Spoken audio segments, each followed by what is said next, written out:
Our medical knowledge has come a long way. While nothing is perfect, we have managed to improve lives immensely. A large part of that comes from our understanding of viruses and diseases. We know that vaccination against known diseases has helped us combat them to such an extent that the fear of receiving them has become a thing of the past. Sadly, this has led to complacency, and a lack of fear over diseases has slowly been replaced with a fear of the tools used to combat them. A growing number of parents are choosing not to vaccinate their children, allowing once preventable diseases to flourish again. This is causing danger to their children and others. The outbreak of measles in the news lately is a stark reminder that we still need to be vigilant in regard to contagious diseases. Sadly, people are more likely to trust those they recognize and admire than simple cold hard facts.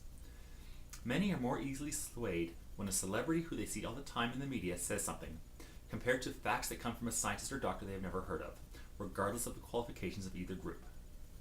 Additionally, when someone is researching something themselves, confirmation bias can occur. With a vast amount of information out there, much of it is incorrect information that can confirm our fears. If you're on the fence about vaccinating your child, an erroneous webpage could sway you not to vaccinate your child with its scary but incorrect information.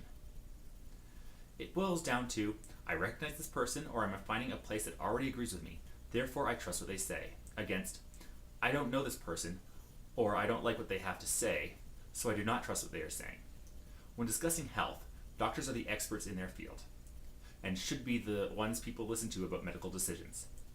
Yes, while a lot of information can be gathered by personal research, the final authority should be made with experts in the field. Humans respond better to fear than anything else. A danger to them or their loved ones is one of the best motivators out there. Complacency to known fears will let some people turn that fear towards other things. With so many diseases under control, and past outbreaks few and far between, the fear that these diseases could affect us has dropped, and in some cases have been replaced by the fear of vaccines. Thinking, nobody I know has ever gotten sick from measles, so I don't need to worry about it. But the vaccine that prevents measles, I have heard that it is dangerous, and I do not want to expose my child to that. The anti-vaccination groups can capitalize on fear like that, to scare others from giving needed vaccines to their children. For instance, formaldehyde is often used as a preservative in vaccinations. Formaldehyde has scary connotations, being associated with death because it is used as an embalming fluid.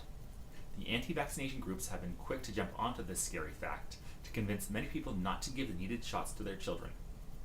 However, the doses of it are less than you would find in an apple, amounts that the body can handle with ease.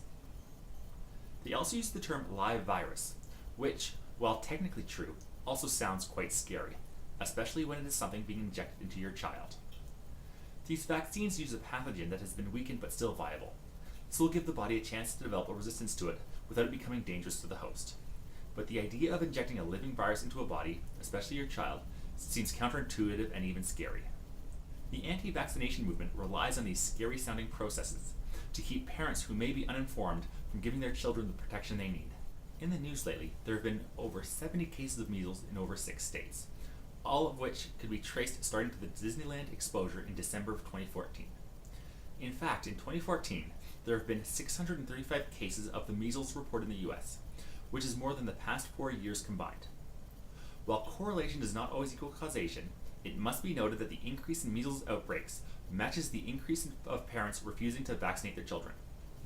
When you choose not to get your children vaccinated, you are not just putting them at risk, but others as well.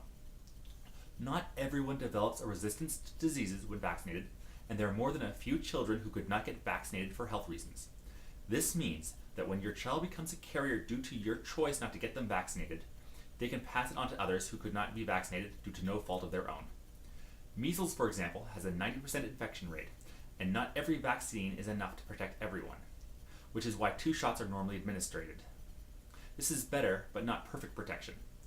Once vaccination levels dip below 90%, there are not enough protected people to keep the disease in check. The lack of so-called herd immunity means that unvaccinated people are carrying enough of the virus to rapidly spread it to the community of people who could not take or the vaccine was not effective for. We all want what is best for our kids, and there's a lot of scary information out there about vaccines. But to put it simply, complications are more likely to arise from illness than from vaccination. If you contract measles, you have a 1 in 20 chance of developing a major complication, but there's only a 1 or 2 chance in a million to get any kind of complication from a vaccination. This means that it is about 20 to 50,000 times more likely a problem will occur from not getting a vaccination than getting one. Parents, in the end, you are the final authority of what happens to your children. But if you are that concerned about the state of your children's health, make sure you keep them in a locked room until they are old enough to make decisions on their own, because just crossing the street is more dangerous to your child than getting vaccinations.